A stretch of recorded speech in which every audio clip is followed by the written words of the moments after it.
ત્યારબાદના સમાચાર મળી રહ્યા છે તે તરફ નજર કરી રહીશું। સીએમ ભૂપેન્દ્ર પટેલે બાળ દિવસની શુભેચ્છાઓ પાઠવી હોવાના સમાચાર મળી રહ્યા છે। આપને જણાવી દઈએ, સીએમ ભૂપેન્દ્ર પટેલે વીર બાળ દિવસની શુભકામનાઓ પાઠવી છે।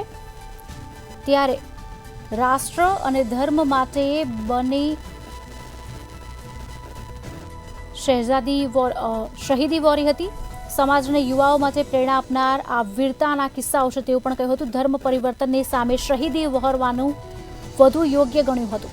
સમાચાર રાષ્ટ્ર અને ધર્મ માટે શીખ સમુદાય હંમેશા આગળ રહ્યો છે।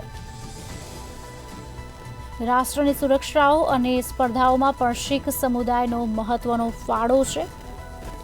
કટોકટી સમયે વડાપ્રધાને શીખ વેશ ધારણ કર્યો હતો।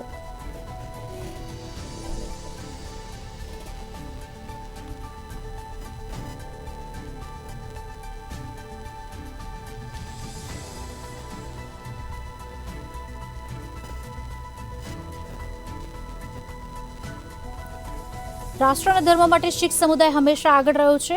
સીએમ ભૂપેન્દ્ર પટેલે વીર બાળ દિવસની શુભકામનાઓ પાઠવી છે।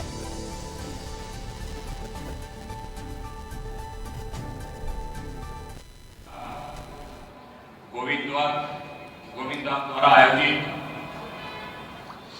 વીર બાળ દિવસની ઉજવણી પ્રસંગે આપણી સૌની સાથે ઉપસ્થિત ગુરુદ્વારાના અગ્રણી શ્રી સુરજીતસિંહજી બગ્ગા, શ્રી ઈશ્વરસિંહજી બાસુ, શ્રી અમુલકસિંહ નાગા, શ્રી ઈશ્વરસિંહજી બગ્ગા, સૌ અગ્રણીઓ, हमारा मेयर श्रीमती प्रतिभाबेन जैन, शहरना अध्यक्ष तथा धारासभ्य श्री अमित भाई शाह, संगठन पदाधिकारी, सौ धर्मप्रेमी भाइयों बहनों प्रेस मीडिया मित्रों सौने मारा नमस्कार। वाहे गुरु का खालसा वाहे गुरु की फतेह। वीर बाल दिवस की सौने शुभेच्छा।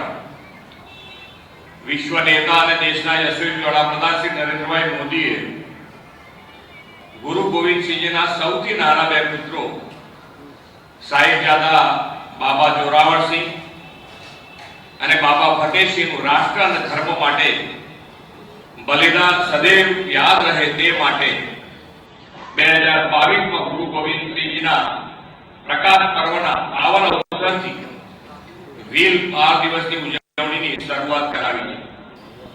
वीर बाल दिवस એ શીખ પરંપરા